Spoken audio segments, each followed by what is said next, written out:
जय श्री हरि, जय माता लक्ष्मी।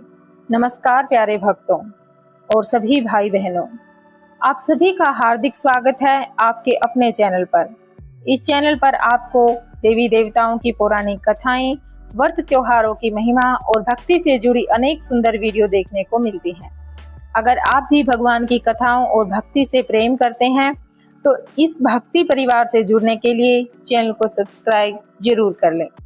तो आइए भक्तों, आज श्रद्धा और भक्ति के साथ सुनते हैं रक्षाबंधन की एक प्राचीन और अद्भुत पौराणिक कथा, माता लक्ष्मी, भगवान विष्णु और महावीर महादानी राजा बलि की अमर कहानी। कथा शुरू करने से पहले हाथ जोड़कर बोलिए जय श्री हरि, जय माता लक्ष्मी। बहुत समय पहले की बात है। राजा बलि असुरों के महान पराक्रमी और दानवीर राजा थे। उनके द्वार से कोई याचक कभी खाली नहीं लौटता था। वे अपने वचन को निभाने के लिए बहुत ही प्रसिद्ध थे। एक समय उनकी शक्ति और प्रभाव बहुत बढ़ गया। तब संसार की व्यवस्था बनाए रखने के लिए भगवान विष्णु ने वामन अवतार धारण किया। एक दिन राजा बलि एक विशाल यज्ञ कर रहे थे। तभी वहां एक छोटे कद के तेजस्वी ब्राह्मण बालक आए। वे स्वयं भगवान विष्णु थे, जो वामन रूप में आए हुए थे। राजा बलि ने उनका आदर किया और कहा कि हे ब्राह्मण देव, आप जो चाहें मुझसे मांग लीजिए। वामन भगवान ने कहा, राजन, मुझे केवल 3 पग भूमि चाहिए। राजा बलि ने बिना देर किए ही उन्हें 3 पग भूमि देने का वचन दे दिया।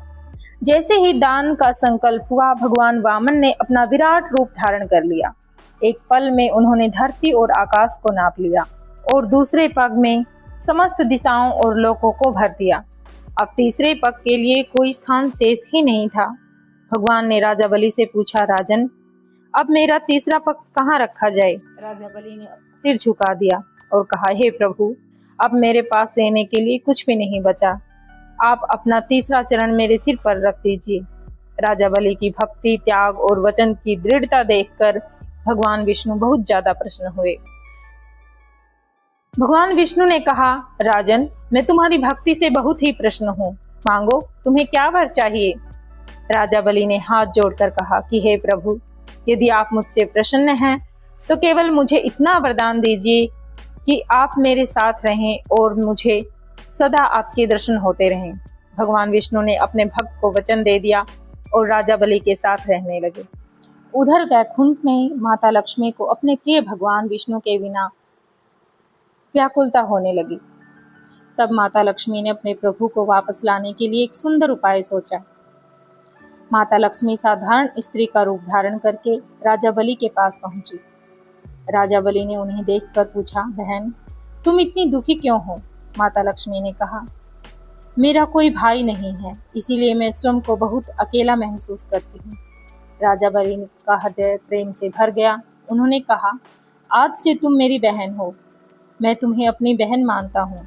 श्रावण मास की पूर्णिमा के दिन माता लक्ष्मी ने राजा बलि की कलाई पर एक पवित्र रक्षा सूत्र बांधा। राजा बलि बहुत ही प्रसन्न हुए और बोले, बहन, आज तुमने मुझे राखी बांधी है। अब बताओ, तुम्हें क्या चाहिए? मैं तुम्हें क्या दे सकता हूँ? तब माता लक्ष्मी ने अपना दिव्य रूप प्रकट किया और कहा, हे भाई, मुझे धन या राज्य नहीं चाहिए। मैं केवल अपने प्रभु, अपने भगवान विष्णु को वापस चाहती हूँ। राजा बलि कुछ क्षण मौन रहे, लेकिन उन्होंने भाई के धर्म और अपनी बहन की खुशी को सबसे ऊपर रखा और उन्होंने कहा, बहन, तुम्हारी खुशी में ही मेरी खुशी है। यदि तुम्हें अपने प्रभु चाहिए तो मैं तुम्हें अवश्य दूंगा।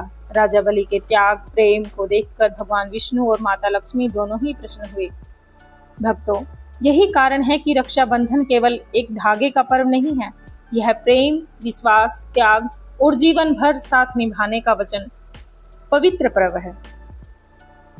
इस कथा से हमें सीख मिलती है कि सच्चा रिश्ता वही है जहाँ प्रेम हो, विश्वास हो और एक दूसरे की खुशी के लिए त्याग करने का भाव हो।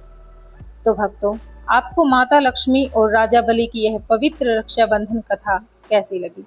अगर आपको यह कथा पसंद आई हो तो वीडियो को लाइक और शेयर जरूर करें और ऐसी ही सुंदर पौराणिक कथाओं के लिए आपके अपने इस चैनल को सब्सक्राइब करना न भूलें। जय श्री हरि, जय माता लक्ष्मी। जय राजा बलि की। ओम नमो नारायण।